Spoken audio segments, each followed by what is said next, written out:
Hello friends, welcome back to Laila's Creations Jewellery. Today I am going to share you a very easy wire wrapping earring stud making tutorial.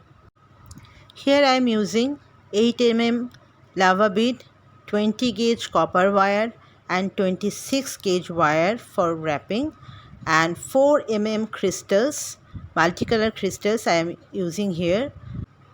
So let's watch the whole process in this video and comment me in the comment section if you have any queries or any questions.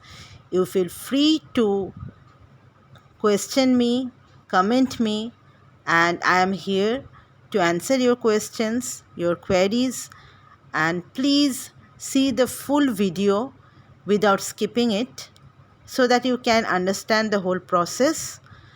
Have a nice day. Think positive and be creative. Your positive thinking can make a new creativity, a new design. Have a nice day. Thank you.